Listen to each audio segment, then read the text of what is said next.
Olá, queridos pastores da rede de pastores da Grande Boston, graça e paz. Aqui quem vos fala é o pastor Marcos Nascimento e hoje nós teremos a nossa terceira devocional. Vamos mantendo aquele tema permanecendo firme contra o inimigo e o subtema de hoje é as sandálias da preparação do Evangelho da Paz. O nosso texto base está em Efésios no capítulo 6 e o versículo 15 que diz: calçai os pés com a preparação do Evangelho da Paz. Número 1. Prepare o seu espírito para ser humilde e para isso esconda a sua generosidade. Mantenha o seu relacionamento com Deus em segredo. Conserve a sua consagração a Deus entre você e Ele só e faça fortuna no céu com as riquezas terrenas. A sua recompensa por ser humilde é o direito de possuir o reino. Em Mateus capítulo 5, versículo 3, a Bíblia fala sobre o valor da humildade. Em Mateus 6, 2 a 4, ela fala sobre as regras da generosidade quando devemos praticar o ato de dar esmolas. Em Mateus capítulo 6, versículos 5 a 8, a Bíblia fala sobre a importância de não transparecermos piedade através de um cabelo desgrenhado, de um rosto desconfigurado diante das pessoas quando jejuamos e quando consagramos a nossa vida. Em Mateus capítulo 6, versículo 16 a 18, a Bíblia fala sobre regras do jejum e em Mateus capítulo 6, 19 a 21, a Bíblia fala sobre a importância de acumular riquezas nos céus com as conquistas que temos aqui na terra. Número 2. Utilize o choro nas orações e saiba que repetir ladainhas não funcionam com Deus. É necessário aprender a orar certo e correr de qualquer tendência à ansiedade. Se você deseja alguma coisa, busque antes de tudo o reino de Deus e a sua justiça. Aplique tempo, diferentes estratégias e fé às suas orações. Se você deseja ser consolado, incremente choro às suas orações. Isso porque em Mateus capítulo 6, versículos 7 a 8, a Bíblia diz para não usarmos de vãs repetições. Mas em Mateus 6, de 9 a 15, a Bíblia fala da importância de padronizarmos a nossa oração com base naquela oração modelo conhecida como Pai Nosso.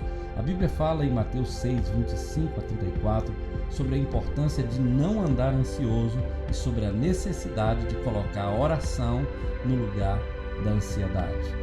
A Bíblia ainda nos diz em Mateus 7, 7 a 12 sobre a importância de orar naquele ritmo de continuidade, dizendo, quando ela diz, pedi, buscai e batei. Mas em Mateus capítulo 5, versículo 4, a Bíblia diz, bem-aventurados os que choram, porque eles serão consolados. Número 3. Domine o seu temperamento. Mateus 5,5 fala sobre a importância da mansidão, tendo cuidado de não cultivar nenhum tipo de ódio no seu coração. Se encontrar algum sentimento de amargura contra alguém, pare qualquer coisa importante que esteja fazendo e resolva isso. Mateus 5, 21 a 26 nos fala sobre a importância de tratarmos a ira no coração como sendo a raiz de todo homicídio. Quando dermos esmola, o Senhor diz para pararmos qualquer coisa, inclusive o ato do ofertar, para resolver uma pendência dentro de um relacionamento interpessoal. Procure ser generoso nos relacionamentos interpessoais. A Bíblia fala sobre olho por olho e dente por dente, mas nesse padrão de ensinamento de Jesus, o Senhor nos diz que aquele que está se vestindo do Evangelho precisa oferecer a outra face quando for esbofeteado em uma delas. Então, os mansos, como a promessa já diz, herdarão a terra. Número 4. Deseje corretamente. Mateus 5, 6 diz, bem-aventurados os que têm fome e sede de justiça, porque eles serão fartos. E concentre-se somente nos seus defeitos, sendo juiz de si mesmo, porque Mateus 7, de 1 a 5, fala sobre a importância de não julgar os outros e a importância de julgar a si mesmo. Jamais tenha esse padrão como inatingível se você deseja atingi-lo. Saiba que o melhor lugar para um sedento e faminto por justiça é no reino de Deus. Seja, portanto, uma pessoa de uma só palavra, como Mateus 5, 33 a 37 diz, para não haver juramentos em nossos lábios, mas que o nosso falar seja sim, sim e não, não, e o que passar disso procede do maligno. E espere a recompensa por desejar a justiça, pois um dia você irá se fartar dela, pois a Bíblia diz, aqueles que têm fome e sede de justiça serão fartos. Número 5. Reconheça as oportunidades de praticar misericórdia. Mateus 5, 7. A Bíblia diz, bem-aventurados os misericordiosos, porque eles também alcançarão misericórdia. Exercitando a misericórdia nas pequenas coisas do dia a dia. Mateus 5, 40 a 42 fala sobre a importância de você dar a capa quando alguém te pede a túnica, de você andar 2 milhas quando alguém te pede que ande 1 milha. Procure se comportar como Deus agiria naquelas relações conflituosas que exigem de você misericórdia. Mateus 5, 43 a 48 fala sobre a importância de amar até os inimigos. Você ficará feliz por saber que a recompensa para o misericordioso é que ele alcançará misericórdia quando precisar dela. Número 6. Descubra como manter-se limpo. Mateus 5, versículo 8 fala, bem-aventurados limpos de coração, porque eles verão a Deus. Não confie no seu coração, pois toda violência nasce dentro dele.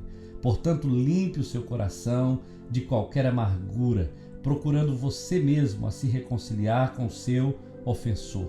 Mateus 5, 24 nos dá os caminhos para isso. Por outro lado, desvie os seus olhos de toda a impureza. Mateus 5, 27 a 29 nos diz que o adultério nasce através de um olhar impuro. Jamais busque a impureza com as suas próprias mãos. Mateus 5, versículo 30 diz que se tua mão pecar, arranque-a. Se o teu olho pecar, arranque-o. Abre parêntese, não devemos entender isso literalmente.